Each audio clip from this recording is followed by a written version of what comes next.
Fala, meus netinhos! A noite tá boa, ideal pra gente contar uns causinhos pra vocês. Então já deixa o like no vídeo e se inscreve no canal pra dar uma força pro vô aqui. Ah, também não esqueça de colocar nos comentários de onde você é e que hora que tá assistindo o nosso vídeo. Então bora pros causos.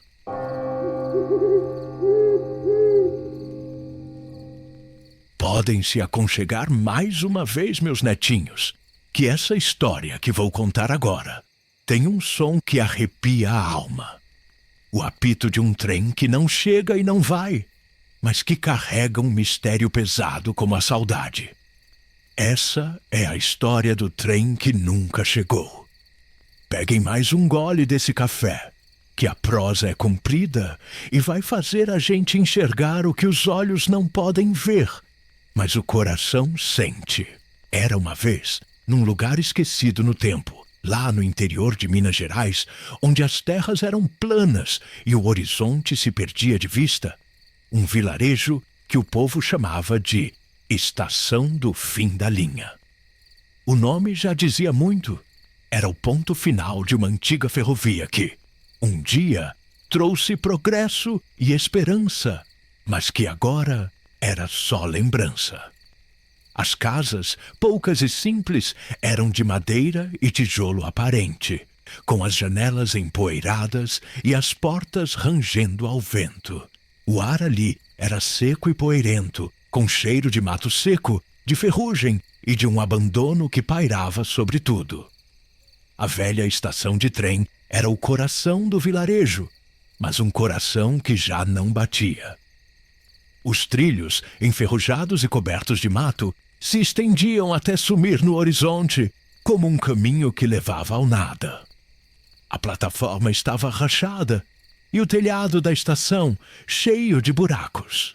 O povo que vivia na estação do fim da linha era gente conformada, que vivia do pouco que a terra dava e da memória de um tempo que não voltava mais. Eram calados, de fala mansa, e tinham um respeito profundo pelo passado, que era a única coisa que lhes restava. Acreditavam em fantasmas, em almas penadas e em coisas que o tempo e o esquecimento não podiam apagar. As noites na estação do fim da linha eram de um silêncio pesado.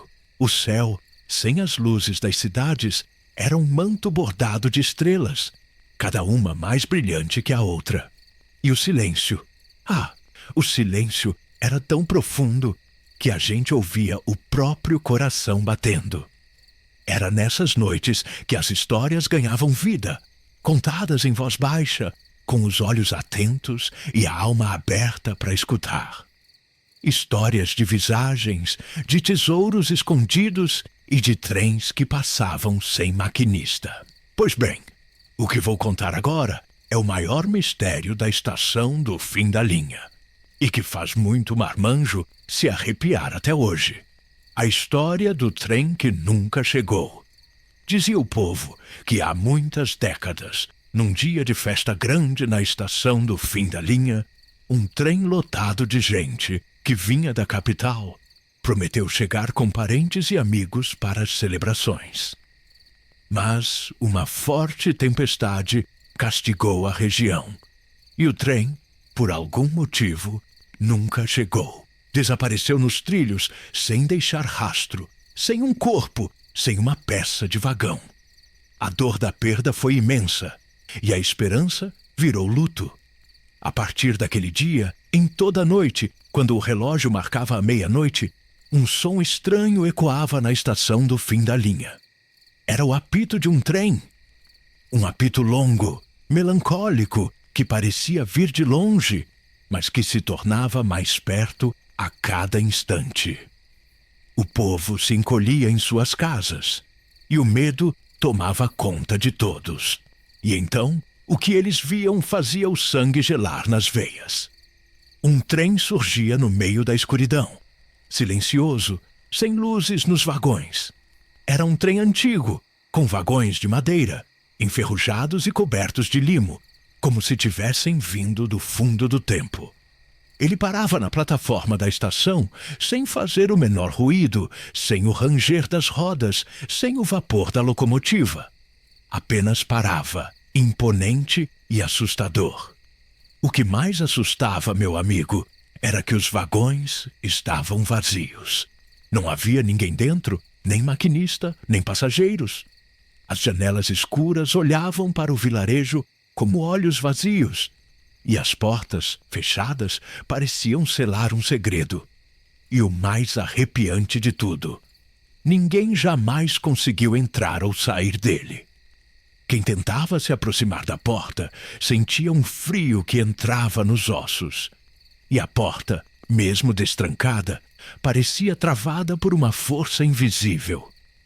E quem tentava pular no vagão caía no chão, como se o trem fosse uma ilusão. O povo da estação do fim da linha tinha um pavor daquele trem. Ninguém se atrevia a chegar perto, muito menos a tentar entrar. A lenda dizia que o trem era uma manifestação das almas dos passageiros que nunca chegaram, presos em uma jornada sem fim, e que o apito era o lamento deles, chamando por um descanso que nunca vinha. O seu Jerônimo, o velho guarda-freio da estação, um homem que tinha dedicado sua vida aos trilhos, era o único que não tinha medo do trem.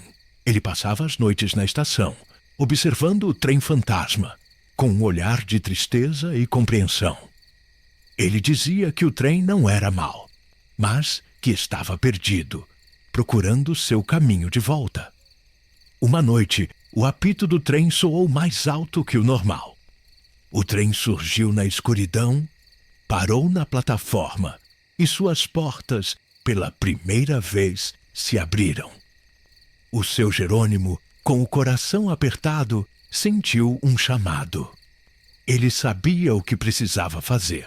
Caminhou lentamente até o trem, sem medo, e quando chegou perto da porta, sentiu o mesmo frio de sempre. Mas, dessa vez, a porta não estava travada. Ela se abriu, convidativa. Seu Jerônimo olhou para dentro do vagão vazio. Não havia nada, apenas a escuridão e o cheiro de ferrugem. Ele olhou para o vilarejo, para as luzes das casas, para o céu estrelado. E então, sem hesitar, ele entrou no trem. A porta se fechou silenciosamente atrás dele. O trem apitou uma última vez, um apito diferente, mais suave, quase um adeus. E então começou a se mover, sem fazer ruído, sumindo na escuridão da noite, pelos trilhos enferrujados que levavam ao nada. O povo da estação do fim da linha acordou no dia seguinte e o seu Jerônimo tinha desaparecido. O trem fantasma também. Ninguém mais ouviu o apito à meia-noite. A lenda do trem que nunca chegou, finalmente, parecia ter encontrado um desfecho. A partir daquele dia, a estação do fim da linha começou a mudar. Um pouco de esperança voltou ao coração do povo. Eles acreditavam que seu Jerônimo, com sua alma pura e seu amor pelos trilhos, tinha guiado o trem para o seu descanso final. E com ele, as almas dos passageiros perdidos. O vilarejo, que antes vivia no passado, começou a olhar para o futuro, com a certeza de que a paz, por mais que demore, sempre chega para quem espera. A história do trem, que nunca chegou, nos ensina, meus amigos, que a espera pode ser um fardo pesado e que o abandono pode deixar marcas profundas. Ela nos mostra que a saudade pode se materializar de formas inesperadas e que o descanso para as almas perdidas e para os corações em luto, às vezes, depende de um ato de pura compaixão e entrega. E estas histórias, meus amigos, nunca têm fim. Elas se misturam com o cheiro da poeira e com o apito do vento, se espalham com as lendas e se aninham nos corações do povo. Elas não têm fim porque a vida aqui na roça é um ciclo sem parar, de chegadas e partidas, de alegrias e tristezas, de mistérios e de ensinamentos. E enquanto houver um trilho a seguir, uma saudade a ser sentida e um coração a esperar, as lendas e os causos do trem que nunca chegou vão continuar vivos, como um eco dos passageiros que um dia encontraram seu caminho para a eternidade.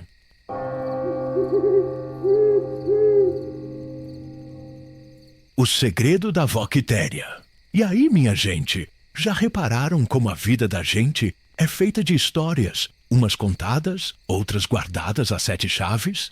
Tem segredo que é que nem semente. Fica ali quietinho na terra, mas quando brota, pode virar árvore frondosa ou espinheiro que machuca. E na família da gente, na família então, cada um é um livro de causos, uns de capa dura, outros de folha solta. Mas tem uns que só a sabedoria dos mais velhos consegue desvendar.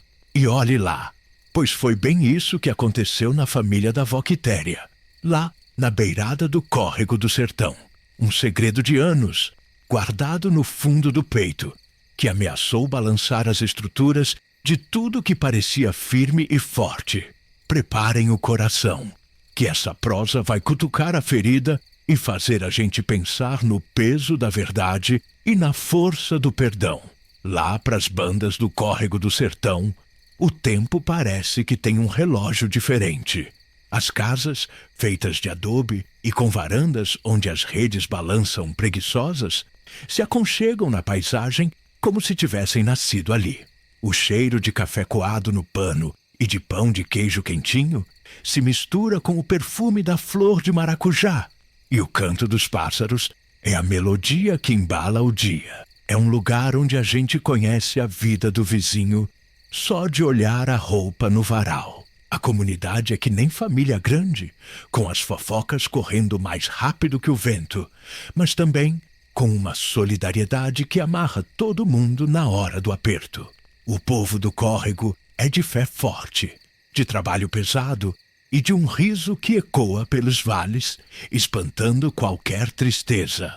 As crianças aprendem desde cedo a respeitar os mais velhos e a valorizar a terra, que é o sustento de tudo. E as histórias?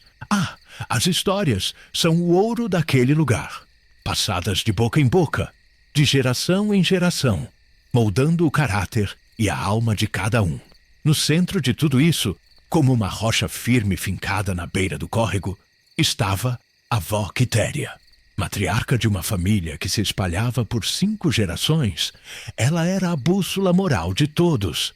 Mulher de fibra, que criou seus filhos e netos com mão de ferro e coração de ouro. Seus conselhos eram leis, e seu olhar um raio-x que desvendava qualquer mentira. Vó Quitéria sabia tudo de todos, mas guardava para si um silêncio profundo sobre certas coisas. Era o pilar da família, a costura que mantinha os pedaços unidos, mesmo com as brigas e desavenças que, como em toda família grande, vira e mexe apareciam. Seus filhos, noras, genros, netos e bisnetos viviam ali por perto, dependendo de sua sabedoria e de seu aval para quase tudo. A união da família era seu maior orgulho, o legado que ela cultivava com unhas e dentes. Ninguém ousava questionar a palavra da vó Quitéria, e o respeito por ela era quase uma devoção. Mas o tempo, esse sim, não perdoa ninguém. A vó Quitéria, já com seus bons anos nas costas e a pele marcada pelo sol e pela vida, começou a definhar. A saúde, antes de ferro, agora era de papel.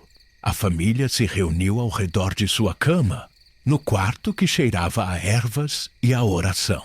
Os filhos, a Alzira, o Benedito e o Ciro, revezavam-se nos cuidados, com o coração apertado pela dor da despedida que se anunciava. A vó Quitéria, entre um suspiro e outro, com a voz fraquinha, começou a chamar a Alzira, a filha mais velha, para perto. Os olhos dela, antes tão vivos, agora pareciam carregar o peso de um segredo antigo. Um fardo que ela não queria levar para a eternidade. Minha filha, ela começou, a voz quase inaudível. Eu preciso te contar uma coisa. Um segredo que guardo há anos e que pode balançar tudo. Alzira, com o coração na mão, encostou o ouvido. E a avó Quitéria, aos poucos, com a respiração cansada, começou a revelar a verdade. Não era uma fortuna escondida, nem uma terra perdida. Era algo muito mais delicado, que envolvia a própria história da família. Uma traição antiga, um filho que não era filho de quem se pensava, e uma teia de mentiras para proteger a reputação e a união da parentela. Era uma verdade que, se revelada, jogaria lama no nome de gente já falecida e colocaria em xeque a paternidade de um dos filhos da própria avó Quitéria, o Benedito. A revelação caiu sobre Alzira como um raio em céu azul. O segredo, tão pesado e tão antigo, ameaçava desmoronar o castelo de certezas sobre o qual a família estava construída. A avó Quitéria, depois de contar tudo, fechou os olhos e soltou o último suspiro, deixando para a filha o fardo da verdade. Alzira ficou sem chão. Como contar isso aos irmãos? Como explicar uma história que por tantos anos foi mantida em segredo? A união da família, que a avó Quitéria tanto prezava, poderia se estraçalhar com essa bomba. Por dias, Alzira remoeu a revelação, pesando cada palavra, cada consequência.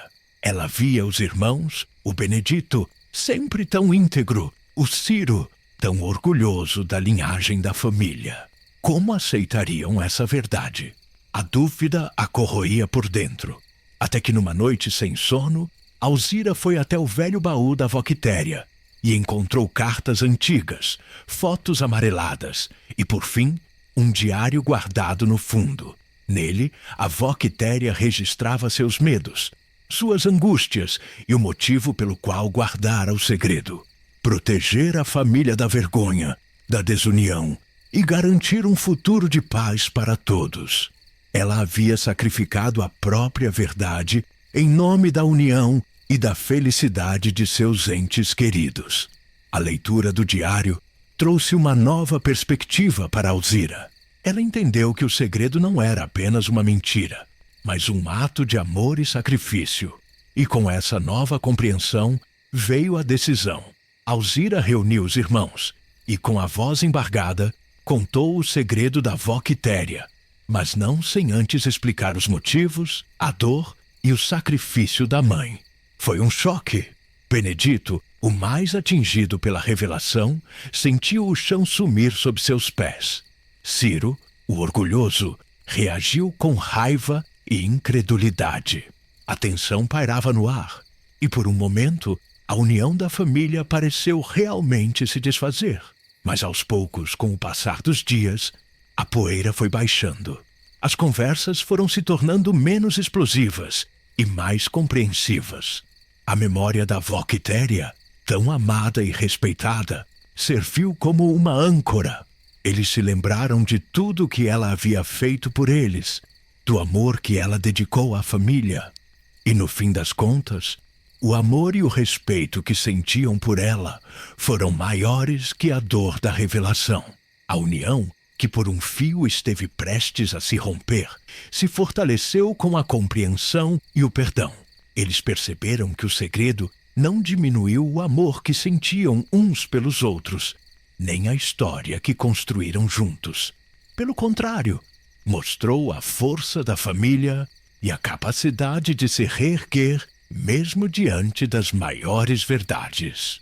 E aí, compadre e comadre, não é que a vida da gente é cheia dessas caixas de Pandora? Tem segredo que, de tão pesado, se a gente não souber como manusear, pode causar um estrago danado. A avó Quitéria, com toda a sua sabedoria, carregou um fardo para manter a paz. Mas a verdade, como o rio, sempre encontra um caminho para desaguar. Quantas vezes a gente não se depara com verdades difíceis, seja na família, no trabalho ou na vida da gente mesmo? E o que a gente faz? A gente esconde ou a gente tem a coragem de revelar, mesmo sabendo que pode doer? Se você fosse a Alzira, com a avó Quitéria em seu leito de morte, revelando um segredo tão bombástico, o que você teria feito? Teria guardado o segredo para si, para proteger a família da dor? Ou teria revelado, mesmo correndo o risco de abalar as estruturas, acreditando que agir, verdade por mais dura que seja, é o melhor caminho para a verdadeira união? Pense nisso, que o segredo da avó Quitéria, no fim das contas, foi uma lição sobre o peso da verdade e a força inabalável do amor familiar.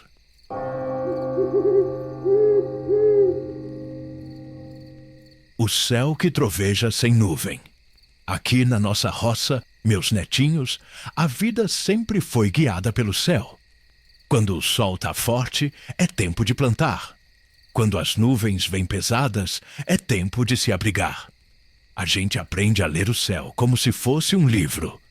Mas teve uma época, não faz muito tempo, que o céu resolveu escrever umas coisas que ninguém entendia e que fez o medo deitar e rolar na vida da gente.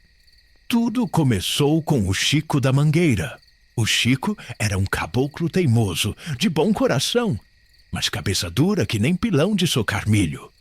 Ele tinha a melhor terra da redondeza, com água farta e umas mangas que davam inveja. Mas o Chico tinha um problema. Ele gostava de mexer no que não era dele. Não que ele fosse ladrão, não, mas era desrespeitoso com a terra, com a natureza. Derrubava árvores sem necessidade, desviava córrego para irrigar a roça dele e não pensava duas vezes em jogar veneno na lavoura, mesmo sabendo que a água corria para o rio que o povo bebia. Uma tarde, o Chico estava lá, na sua roça, quando de repente, do nada, ouviu um trovão forte, alto, que fez o chão tremer. Ele olhou para o céu para ver se a chuva vinha. Mas o céu, meus netinhos, estava azul que nem o mar, sem uma nuvem sequer. O sol brilhava forte e o trovão se calou. O Chico, que não acreditava em assombração, pensou que era coisa da cabeça dele, ou algum avião que tinha passado. Mas, no outro dia, aconteceu de novo. A mesma trovoada, sem nuvem, sem chuva.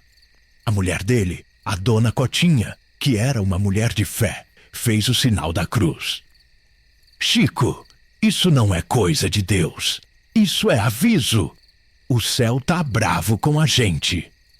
O Chico riu. Bobagem, Cotinha. Trovão sem nuvem? Isso não existe. Deve ser algum barulho estranho que a gente não sabe de onde vem. Mas o povo da roça também começou a ouvir. O Zé Padeiro, que saía de madrugada para amassar o pão, ouviu a trovoada. A nega Chica, que vendia bolo na estrada, ouviu a trovoada. E todos, sem exceção, olharam para o céu e viram o céu azul, e nada de nuvem. O medo foi crescendo. O trovão, que antes era só um, agora vinha em sequência, como se o céu estivesse batendo um tambor de guerra. E o pior, meus netinhos, é que o trovão começou a vir acompanhado de outra coisa. O barulho de cascos de cavalo, correndo, rápido, no meio do ar. O primeiro a ver foi o Zé da Horta.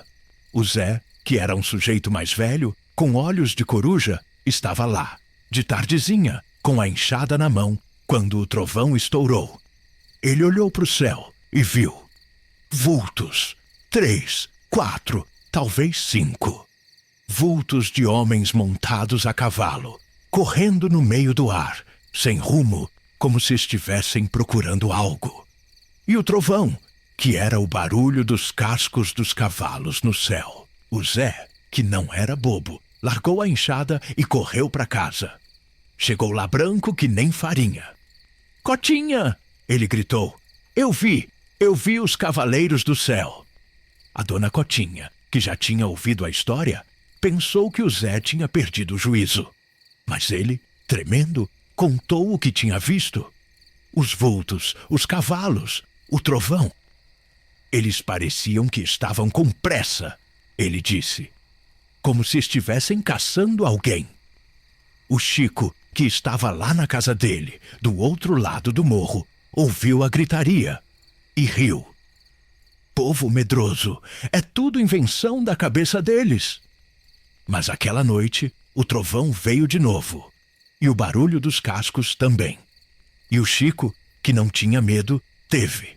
O barulho estava perto, muito perto. Parecia que os cavaleiros estavam correndo em cima do telhado da casa dele. Ele saiu na varanda e olhou para o céu. E viu os vultos escuros como a noite, mas com um brilho estranho. Eles estavam lá, no céu sem nuvens, correndo em círculos em cima da casa dele. O trovão, que era o som dos cascos, estava ensurdecedor.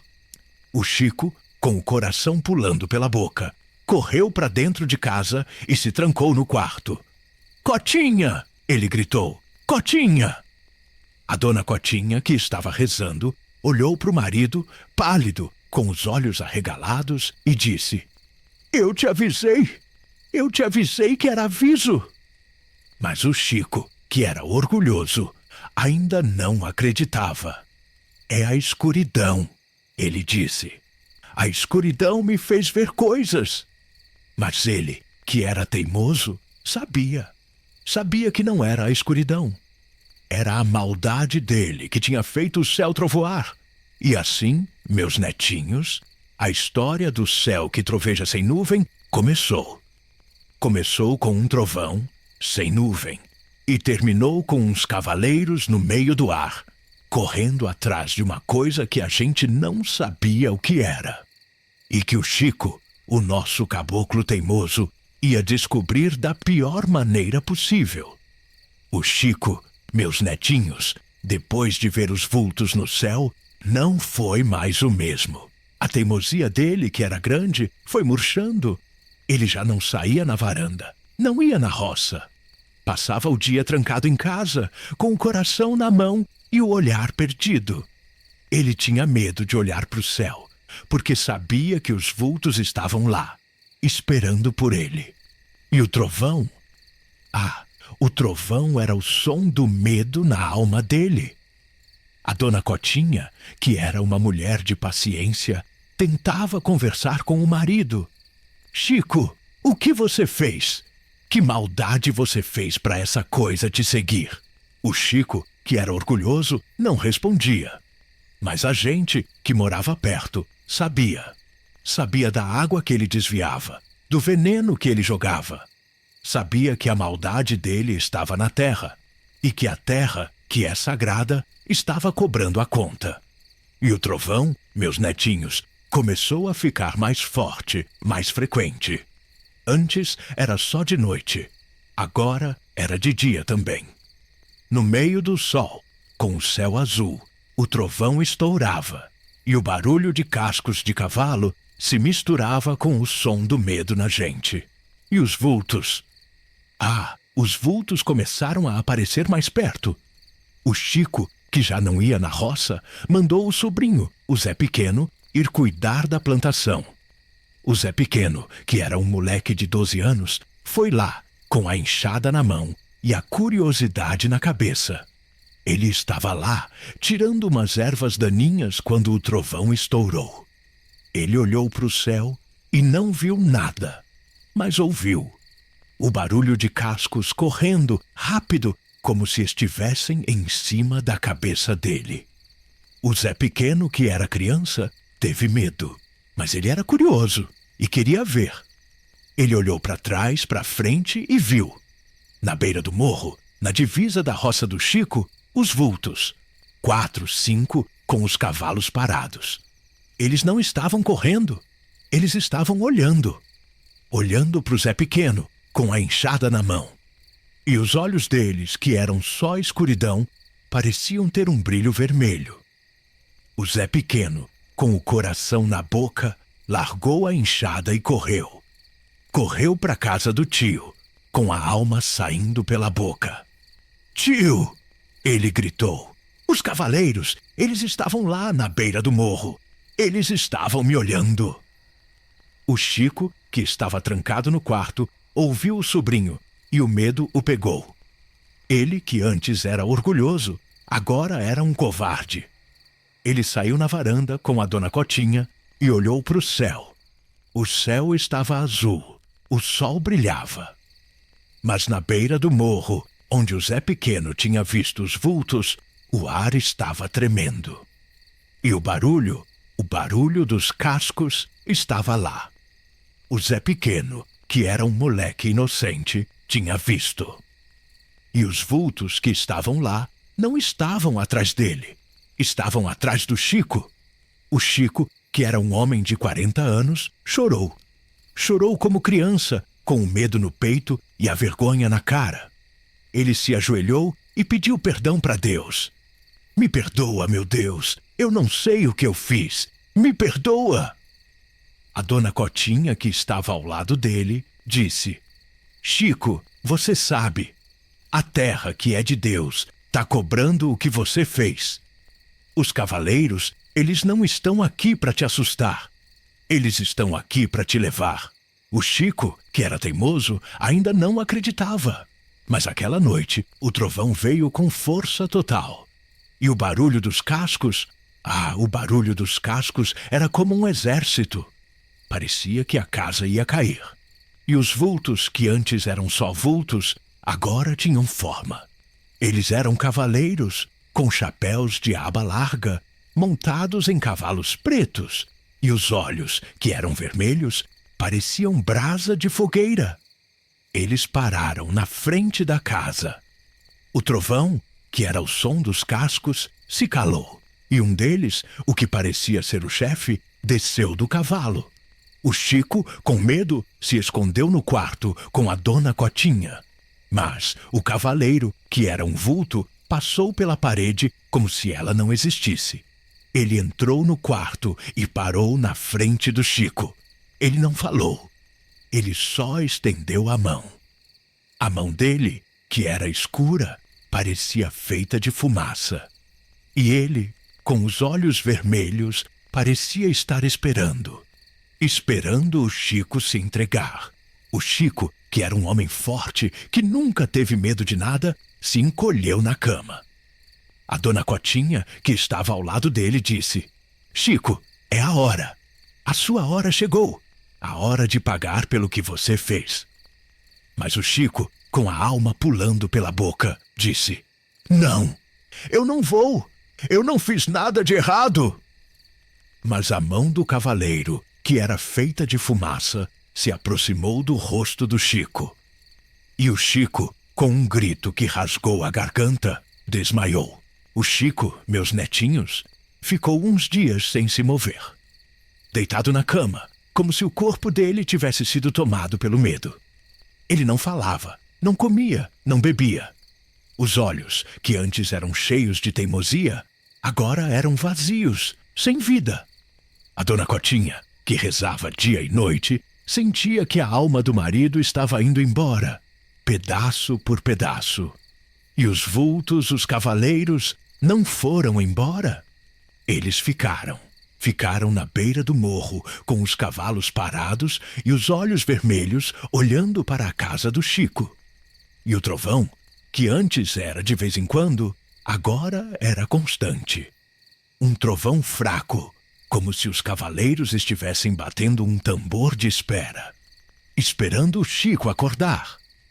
A Dona Cotinha, que tinha um coração bom, mas um medo grande, foi procurar o velho Mané da roça. O Mané, que era um sujeito de sabedoria, ouviu a história e balançou a cabeça. É a ronda do céu, Cotinha. A ronda do céu vem quando a terra está cansada de tanta maldade. Vem para levar os maus, para que a terra possa respirar. A Dona Cotinha, com lágrimas nos olhos, perguntou: E o que a gente pode fazer, Mané? O meu Chico, ele vai morrer? O Mané, com um suspiro, disse: A maldade dele é grande, mas a oração de uma mulher de fé é maior. O Chico tem que se arrepender de verdade. Tem que pedir perdão para a terra, para a água, para o que ele estragou. Mas tem que ser de coração, Cotinha, não de boca. A dona Cotinha, com a esperança renovada, voltou para casa. Ela sentou ao lado do marido e começou a rezar. Rezava por ele, por ela, por toda a roça. E o Chico, que estava lá, sem vida, começou a se mover. Os olhos dele, que eram vazios, começaram a ter um brilho de arrependimento. Ele olhou para a esposa e disse com a voz fraca: "Eu vi, Cotinha, eu vi tudo. Vi o que eu fiz. Vi as árvores que eu derrubei, a água que eu desviei, o veneno que eu joguei. Eu vi o choro da terra, o lamento do rio.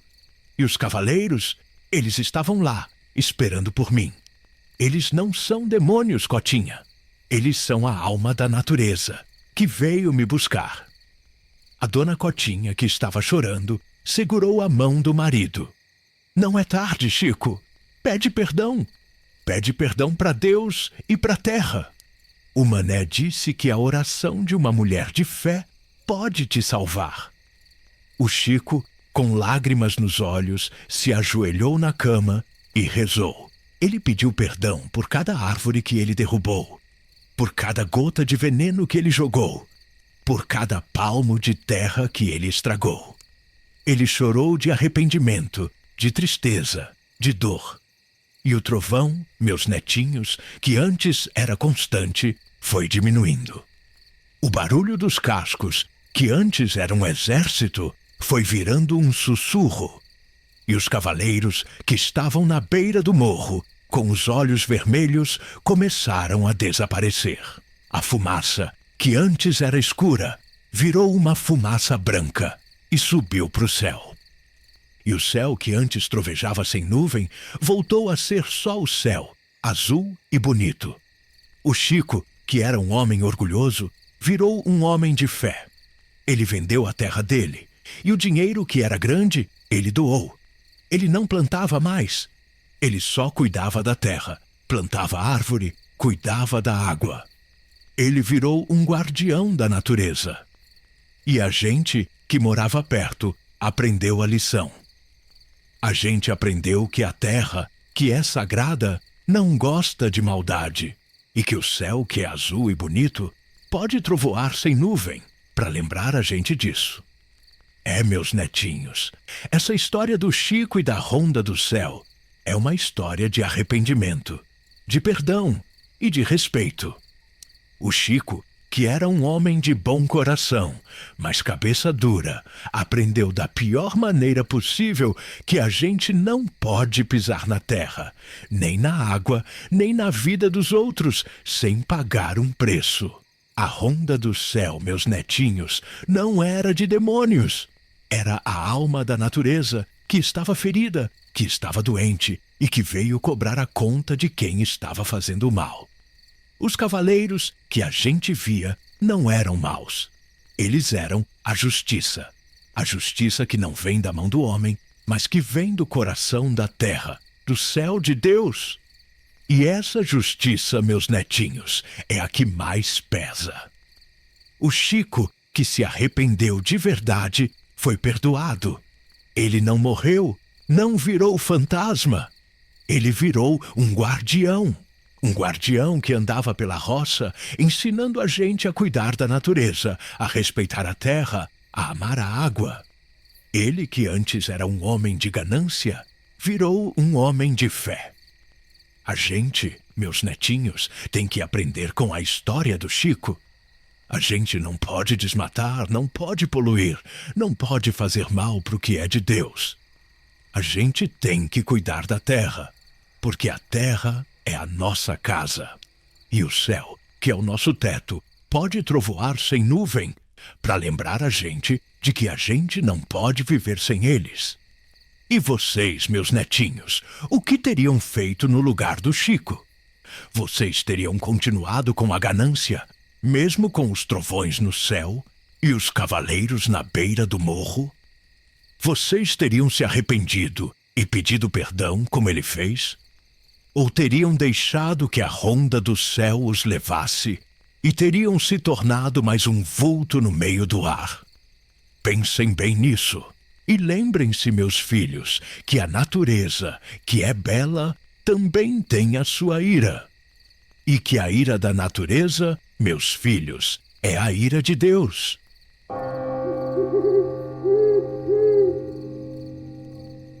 A criança que sabia tudo sem ter estudado.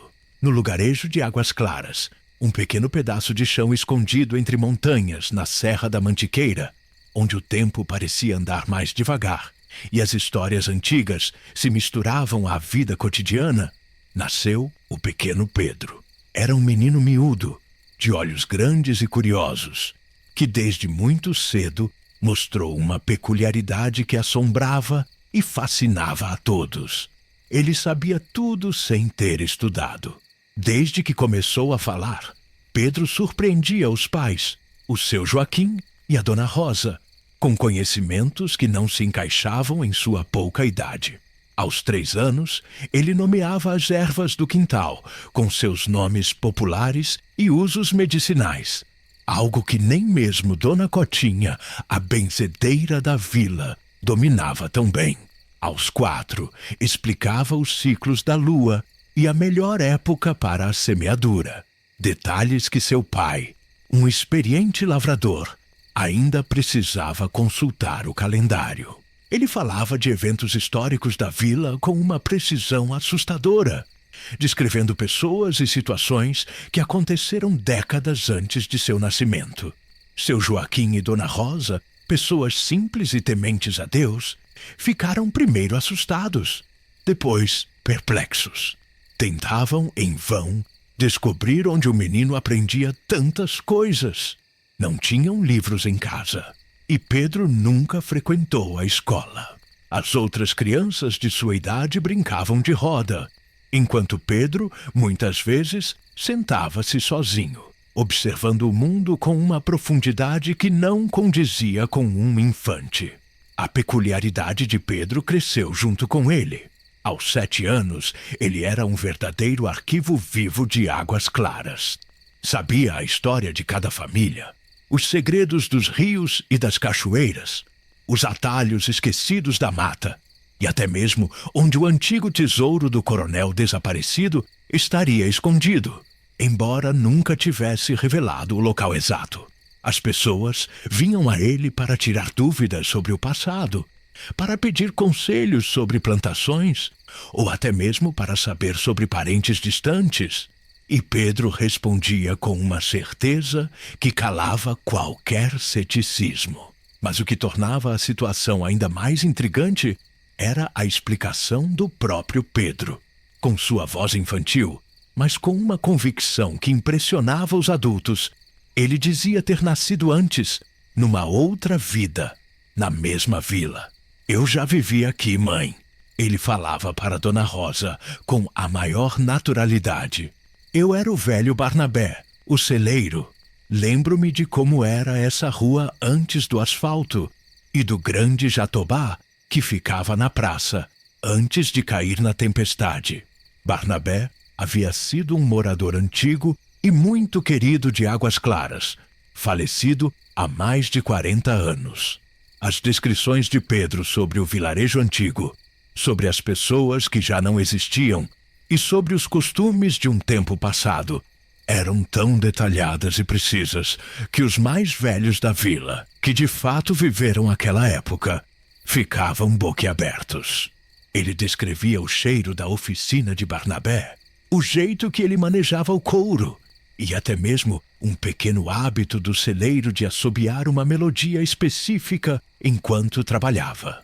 Dona Cotinha, a benzedeira, que conheceu Barnabé, jurava que Pedro tinha os mesmos trejeitos do velho. O padre Ambrósio, o pároco de Águas Claras, um homem de fé tradicional, tentava, a princípio, explicar o fenômeno como um dom de Deus ou uma memória prodigiosa. Mas as evidências eram muitas e as falas de Pedro tão convincentes que o próprio padre começou a balançar a cabeça em contemplação. A criança que sabia tudo sem ter estudado e que alegava ser a reencarnação de um antigo morador era um mistério que desafiava a razão. mas que a alma do povo de Águas Claras, imersa em suas lendas e crenças, estava pronta para aceitar. Pedro não se sentia diferente, nem demonstrava orgulho de seus conhecimentos. Para ele, era natural.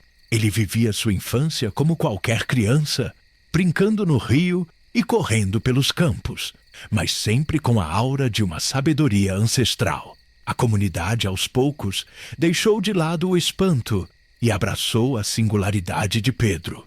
Ele se tornou o guardião vivo da memória de Águas Claras, um elo entre o passado e o presente, e sua existência era a prova de que, no interior, os mistérios da vida são tão profundos quanto as raízes das árvores mais antigas.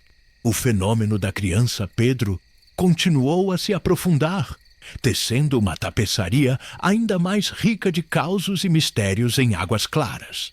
A fama do menino que sabia de tudo e que havia nascido antes se espalhou para além dos limites da vila, atraindo a atenção de curiosos, pesquisadores e até mesmo de céticos. Muitos vinham testar os conhecimentos de Pedro. Alguns, professores de história e folcloristas, faziam perguntas capciosas sobre eventos antigos da região, sobre famílias que já haviam se mudado ou sobre a localização de artefatos perdidos. Pedro respondia a tudo com uma precisão que deixava os estudiosos de queixo caído.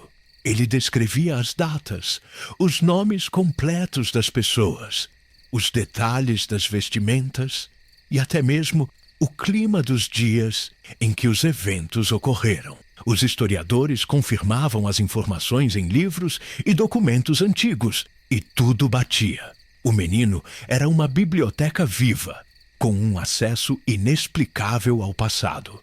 Sua memória da vida como Barnabé, o celeiro, era a mais impressionante. Pedro, um menino que jamais havia tocado em ferramentas de couro, descrevia com detalhes as etapas de fabricação de celas e arreios, os tipos de couro, as técnicas de costura e os cheiros das essências usadas na oficina.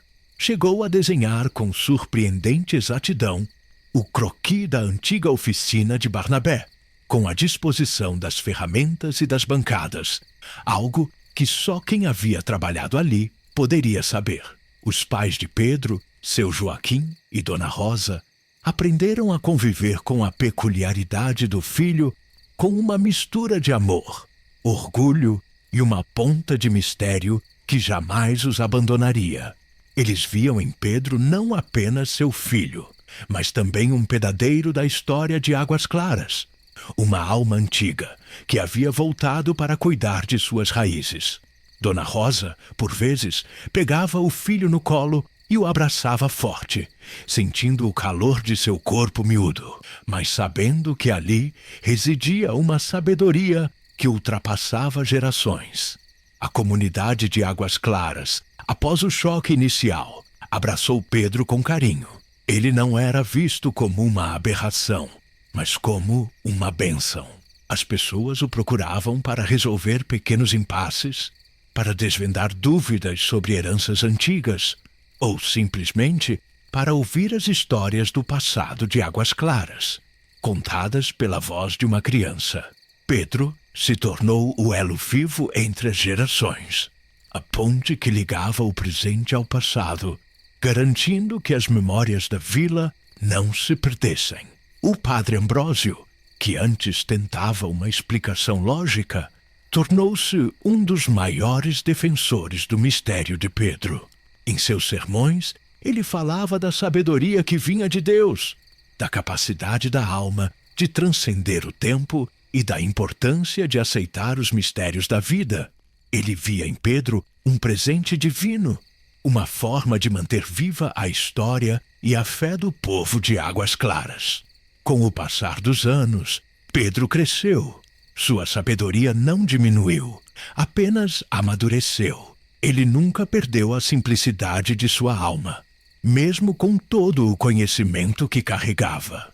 Decidiu seguir a vida simples de lavrador, como seu pai, mas sua mente estava sempre ativa, conectada com as memórias de um tempo que só ele parecia ter vivido em primeira mão.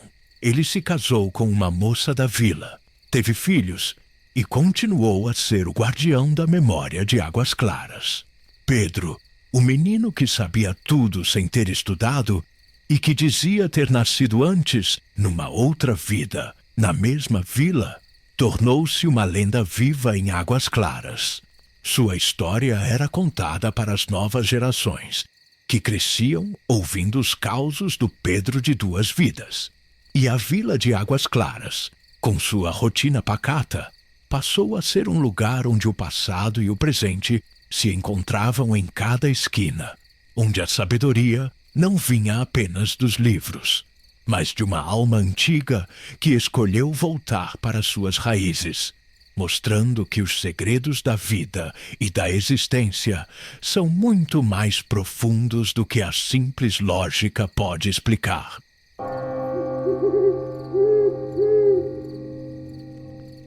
A lua que sangra. Dizem que a lua é espelho do céu, mas, em certas noites sobre o povoado de São Tiago do Brejo Fundo, ela vira ferida aberta e sangra. É assim que o povo chama quando o luar, em vez de prateado, se tinge de vermelho grosso, queimando o horizonte como brasa de fogueira. Fenômeno bonito para quem não conhece a história, presságio para quem já viu o que vem depois. A primeira vez que a lua sangrou foi no tempo dos bisavós, no ano da Grande Seca, quando os homens rezavam em procissão para que o céu cuspisse uma gota d'água. Mas, naquela noite, o que desceu não foi chuva, foi silêncio. Um silêncio estranho que fez até cigarra calar. E a lua? A lua nasceu rubra, enorme, como olho aberto vigiando a terra. Na manhã seguinte, acharam 3 corpos no curral velho. 2 mulheres e um rapaz, todos com os olhos arregalados, como quem viu coisa demais para caber no mundo. Não tinham feridas, nem sinal de luta. Só as mãos sujas de barro, os pés virados para o céu e uma marca vermelha na testa, em forma de meia-lua. O povo murmurou que era praga, que era castigo, que era obra do demo. Desde então, toda vez que a lua sangra, a tragédia volta. Nem sempre leva 3. Às vezes um só, às vezes 2. Mas nunca passa a noite sem escolher. Quem vê o luar vermelho corre para dentro de casa, tranca portas, cobre espelhos, apaga a luz, porque dizem que o mal entra pelo reflexo. Reza-se terço com a voz embargada, lamparina apagada para não chamar atenção. E ainda assim, às vezes de madrugada, ouve-se um grito vindo do mato. Um grito que corta a alma, seguido de um silêncio mais frio que pedra de cemitério. Ninguém nunca descobriu quem ou o que leva a gente embora nessas noites. Uns dizem que é coisa da lua mesma, fome antiga de luz que cobra tributo em carne. Outros falam em promessa quebrada, feita por antepassados com sangue e palavra. Teve quem jurasse ver uma sombra imensa, andando no campo, alta como torre, com olhos acesos e boca sem rosto, cantando baixo uma toada sem fim. O que ninguém nega é a marca. Sempre fica na testa da vítima, em vermelho vivo, como se fosse queimadura feita com ferro quente. E, se alguém tentar apagar, o sinal volta na mesma hora. Uma vez, um padre ousou dizer que isso era superstição, que tudo tinha explicação. Mas, quando a lua voltou a sangrar, acharam o corpo dele no altar da igreja, os braços abertos, a boca cheia de terra e a marca na testa brilhando como fogo. Desde então, nem padre se mete mais. Hoje, quando a lua sangra, São Tiago do Brejo Fundo se cala. Nem cachorro late. As portas gemem baixinho sob o vento, e as mães abraçam os filhos, rezando para que a marca não escolha ninguém da casa. E, quando o sol finalmente rompe a noite, o povo abre a porta devagar, o coração aos pulos, os olhos varrendo o chão. Porque sempre há um corpo frio esperando, deitado em silêncio, com a mesma marca maldita e um olhar parado no céu, como se ainda visse aquela lua sangrando, vermelha como a morte. E quem já presenciou nunca esquece. Não é a lua que sangra, é a terra que sangra pelos olhos dela.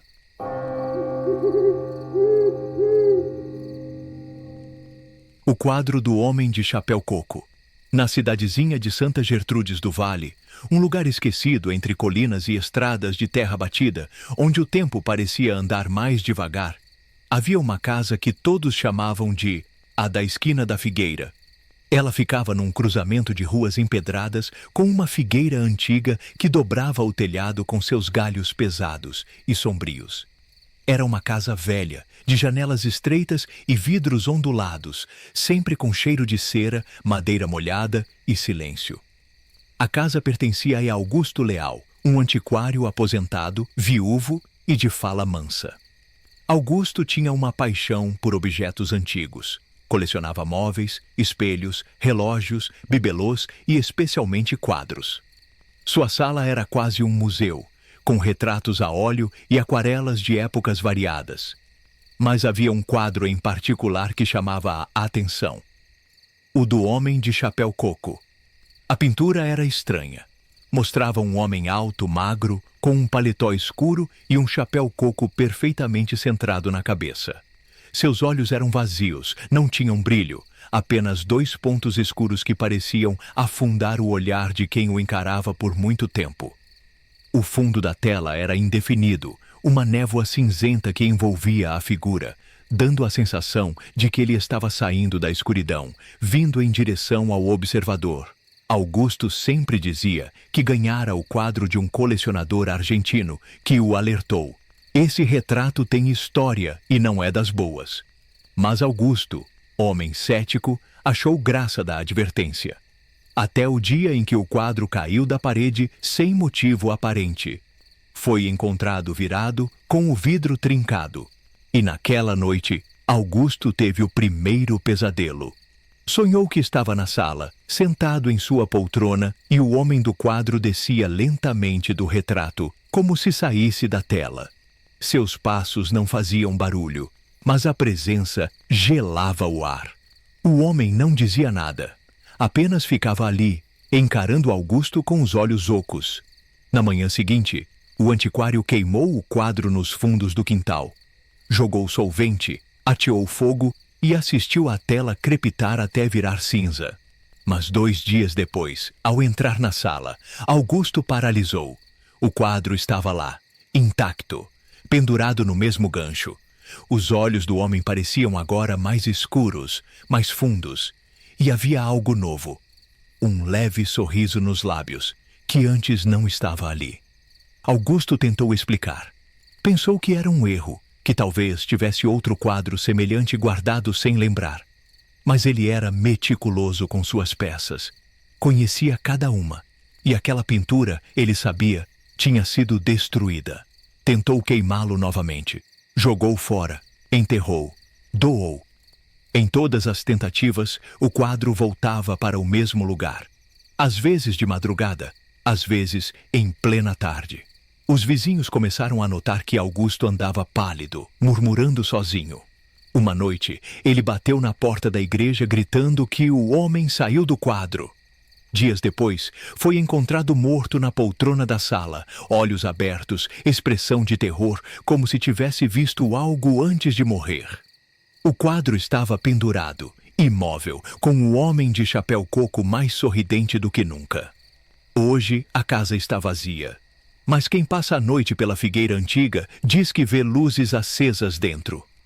E que o quadro ainda está lá, firme na parede, esperando. O mais curioso? O retrato muda de tempos em tempos.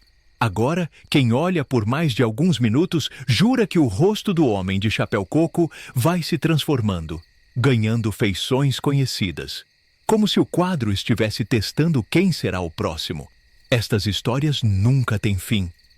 Porque sempre haverá algum curioso ou incrédulo disposto a pendurar de novo aquilo que o tempo já tentou apagar. E o homem do chapéu coco sempre encontra um jeito de voltar.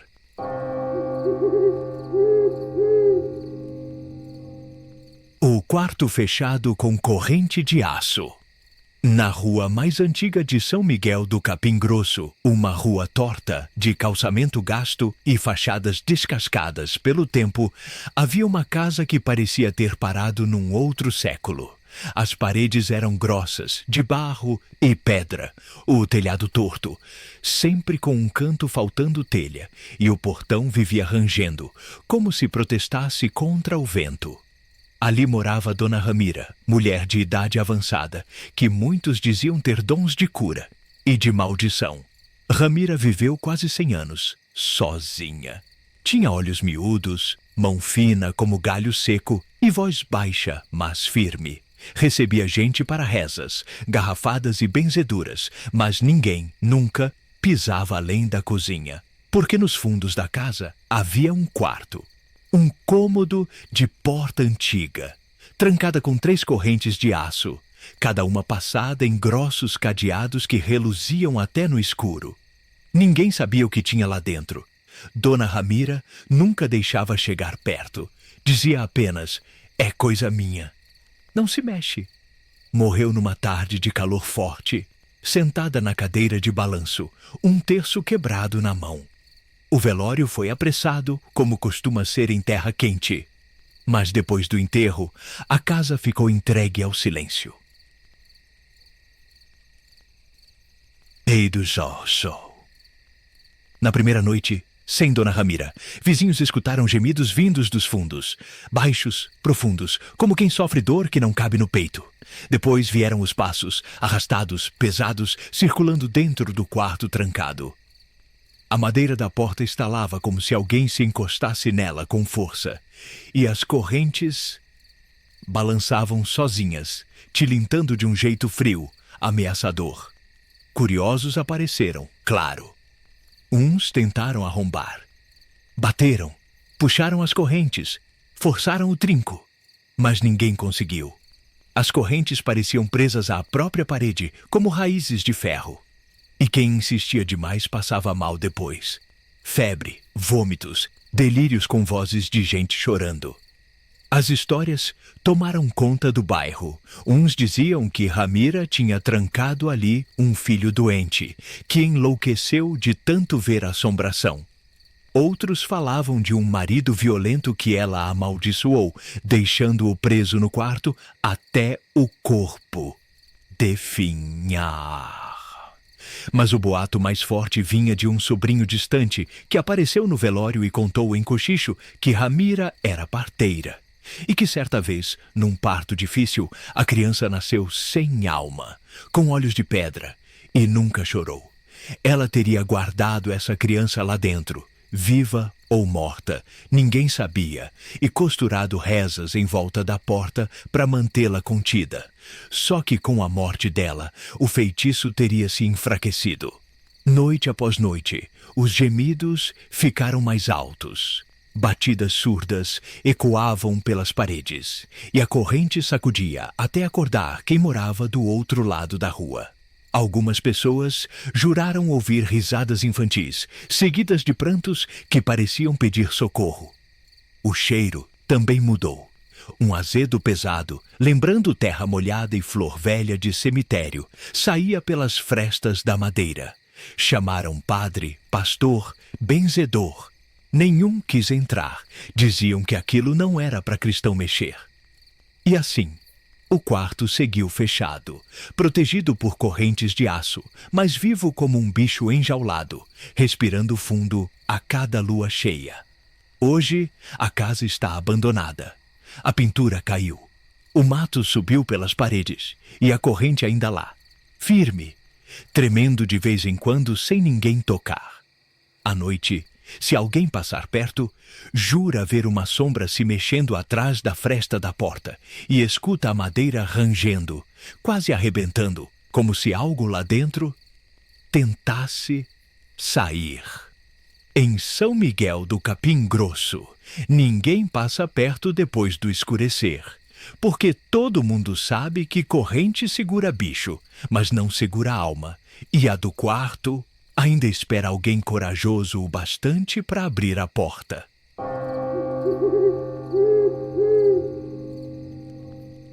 O som do tambor na rua da antiga senzala. Na parte mais baixa do vilarejo de São Bartolomeu dos Pretos, ficava uma rua de chão batido, ladeada por casarões de taipa descascada e quintais tomados por bananeiras velhas. Era um lugar pesado, encharcado de memórias que ninguém queria mexer. Porque naquela rua, 100 anos antes, existira a senzala de um grande engenho de cana, hoje desfeito, mas cujos muros rachados ainda resistiam à ação do tempo. O povo chamava aquele canto de Rua da Antiga Senzala, e mesmo quem ali morava sabia manter a cabeça baixa ao passar. Dizia-se que, sob a terra, jaziam ossos sem reza, vozes caladas na chibata e sonhos interrompidos por mãos cruéis. Era como se o chão guardasse um pulsar de dor que, vez ou outra, voltava a respirar. Ninguém entendia direito de onde vinha, mas havia noites, sempre sem lua, sempre abafadas, em que o tambor começava a tocar sozinho. Era um som ritmado, ancestral, que tremia o ar parado como se viesse do fundo da terra. E quem ouvia jurava sentir o couro do instrumento estalar num compasso cadenciado, forte, carregado de saudade e raiva. O tambor surgia primeiro baixinho, como batida de coração. Depois ia crescendo, crescendo, até tomar conta da rua toda. As portas se fechavam às pressas, os lampiões se apagavam, e ninguém ousava sair para olhar. Porque logo depois de escutar aquele batuque, alguém na vila enlouquecia. Um homem que bebia demais, por exemplo, começou a repetir palavras estranhas e andar nu pela praça, jurando ver correntes no pescoço.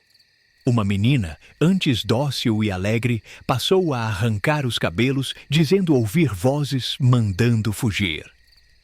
Teve até um padre que enlouqueceu, rasgando a batina e berrando nomes de escravizados que ninguém reconhecia. O povo tentava explicar. Diziam que era o tambor dos cativos, ainda chamando as almas para fugir, para não se deixarem prender de novo. Outros falavam em feitiço, que algum preto velho, revoltado, deixou a sina lançada na terra da senzala, para que ninguém jamais se esquecesse da dor ali derramada. Os mais corajosos, na esperança de quebrar a maldição, tentaram destruir os últimos muros da senzala. Mas sempre que erguiam a marreta, o som do tambor recomeçava, tão forte que rachava vidro, estremecia paredes e fazia os homens largarem as ferramentas de puro pavor. E assim a rua da antiga senzala permaneceu intacta, guardando suas pedras velhas, suas correntes enferrujadas e o tambor que toca sozinho, anunciando o infortúnio. Ninguém nunca descobriu de onde vinha o som, nem como calá-lo. Hoje, se você perguntar, ainda haverá quem jure ter ouvido o tambor ontem, ou anteontem, ou toda noite de sexta-feira. E basta ele ecoar para a vila tremer de medo, sabendo que em breve alguém perderá a razão. Tomado por vozes antigas que não aceitam descanso. Essas histórias nunca têm fim, pois sempre haverá algum curioso que resolve pisar na rua da antiga senzala sem respeito, sem temor, e que descobrirá tarde demais que há memórias que nunca morrem. Tocado sem queixa. Anininqueninnecha. Ainda. Da batem no couro do tambor, chamando quem ousa esquecer.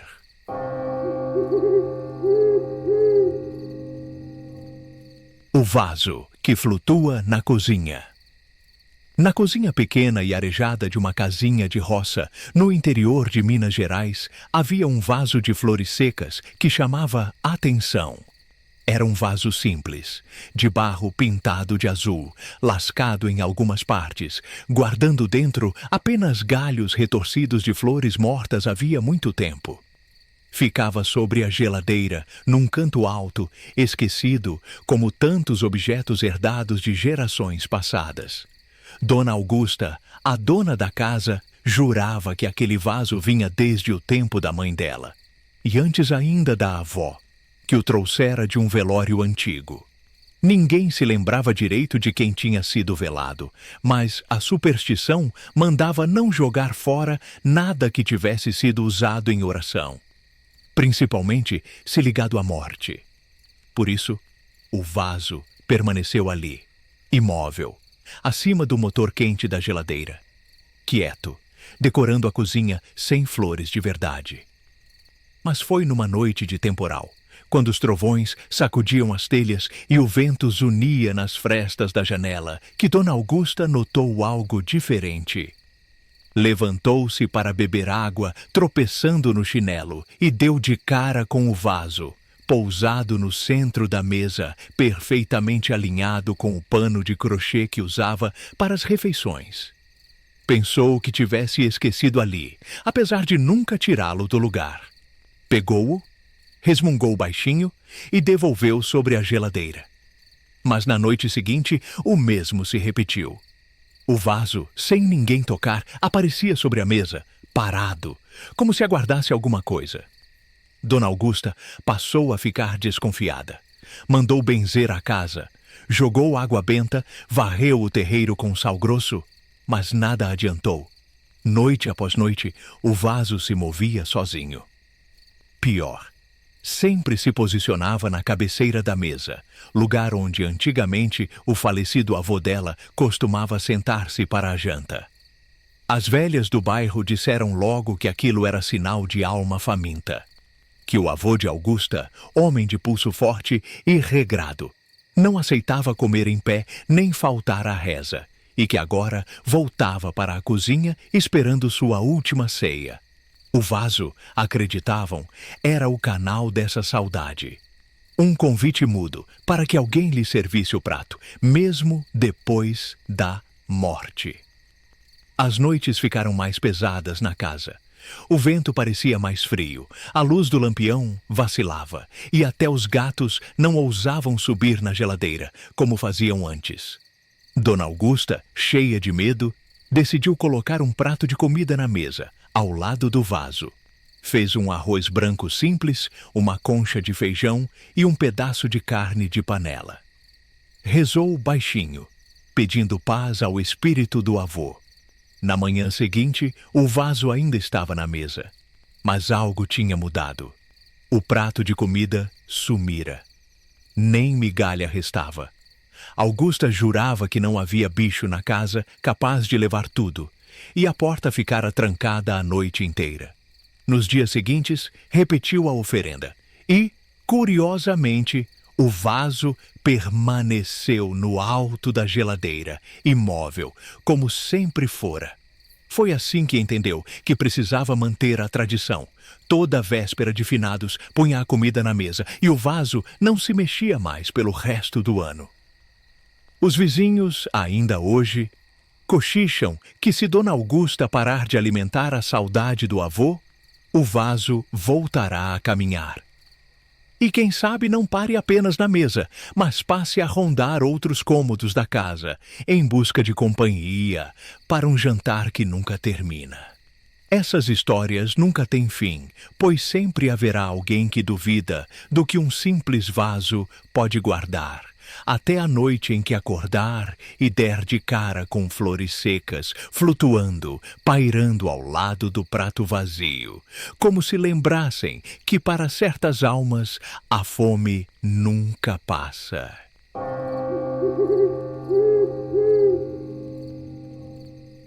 Eita, que prosa boa demais! O tempo passou que nem vimos passar. Se você gostou do vídeo, se inscreva no canal e ative as notificações para não perder os próximos episódios. Nos vemos no próximo vídeo. Até lá!